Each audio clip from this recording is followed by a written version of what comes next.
During the reign of Uther Pendragon, in the wake of the dragon-shaped star, Merlin foretold the coming of Arthur, a great warrior king who would defend his country and faith from foreign invaders and natural disasters.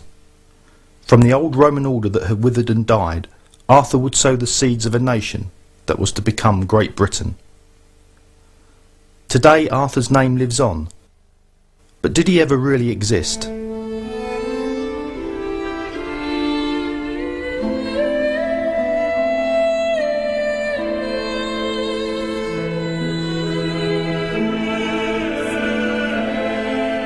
Alan Wilson and Baram Blackett have gone further than any other researchers in establishing the facts behind the legend. Since 1977, they have been re-evaluating the most ancient British texts. Some of their astonishing findings have been published, but it is only now that the full story can be told. Not only have they identified two Arthurs, but they've also found physical evidence to support their claims. Their research shows a long-crafted conspiracy to rewrite our history and deny our true heritage.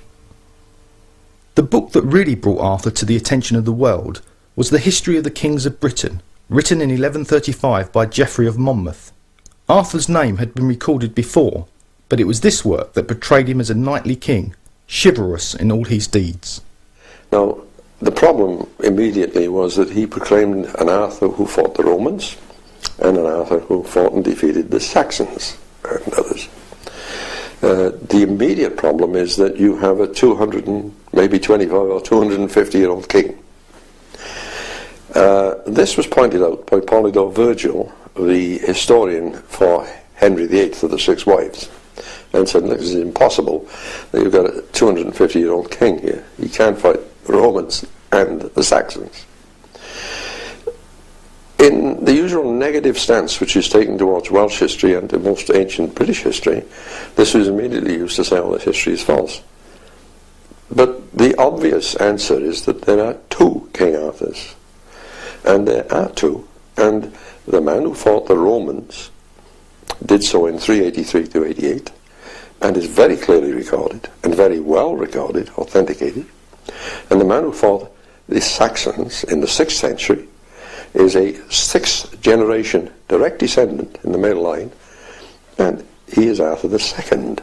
So you do have two kings, 200 years apart, both of them warrior kings. One fights the Romans, one fights the Saxons. With a great conqueror and defender rolled into one mighty king, their fame lived on within the Arthur legend.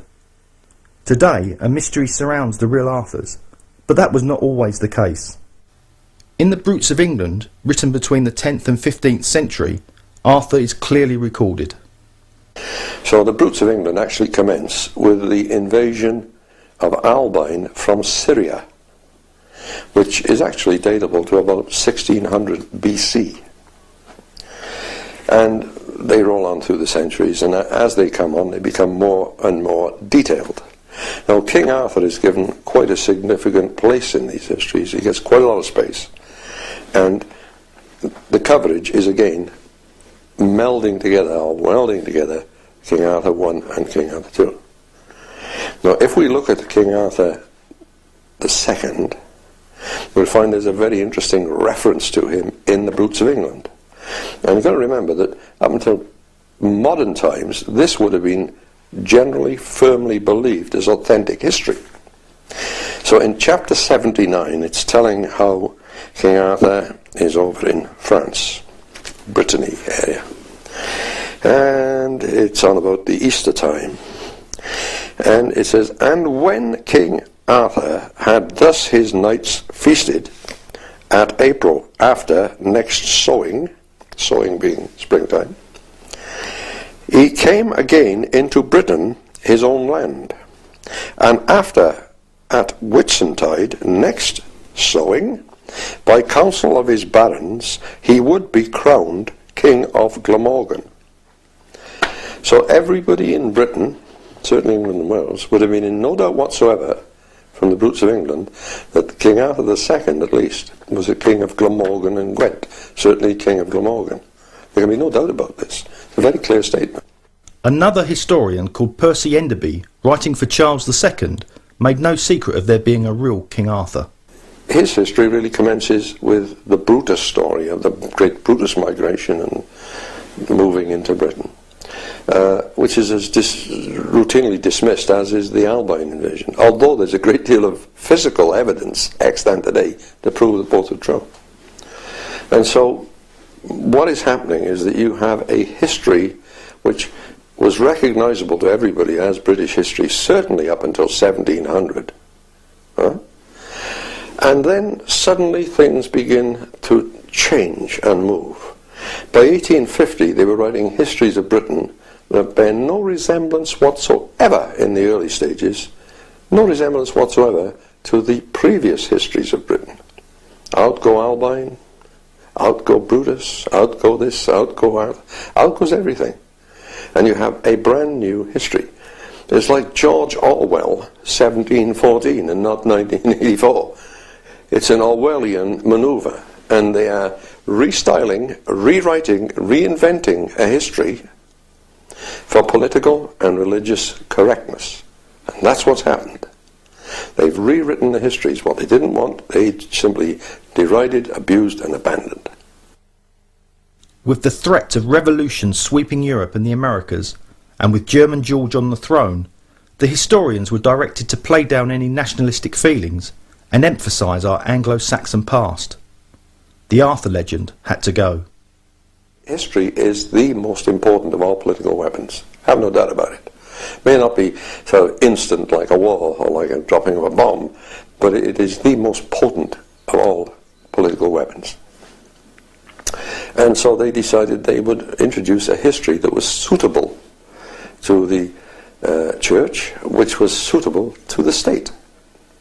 And so they suddenly you found Bishop Stubbs was appointed Professor of History in Oxford University, a convinced fundamental Christian.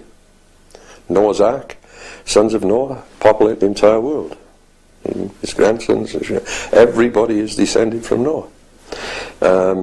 In Cambridge, a man named Edwin Guest, a fanatical fundamental Christian, same old as Stubbs, is appointed Professor of History.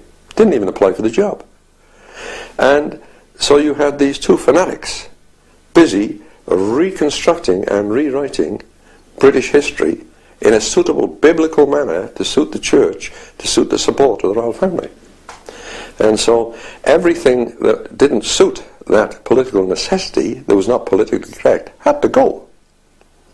King Arthur had to go, both of them. Of course, they would have got away with this. I think they would have got away with it if it hadn't been for King Arthur. I mean, both King Arthurs. But if it had not been for the Arthur legend, they would have got away with it. But he stood there too big and too powerful, too well placed in the people's mind, imagination, a linchpin, a cornerstone. They couldn't get rid of him. Growing up in South Wales, Alan was familiar with the local stories of Arthur and his knights. With the brutes of England confirming Arthur as a Glamorgan king, it was logical for him and Baron to return to Wales. With a nation and history unchanged for 2,000 years, the memory of Arthur lives on in its songs and poems, its parchment and stone, and in the very landscape itself.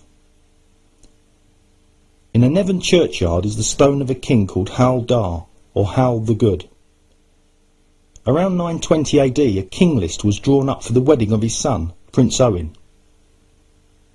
This document, called the Harleian 3859, still survives today in the British Museum.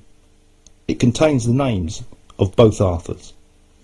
383, the armies of the British invaded Gaul.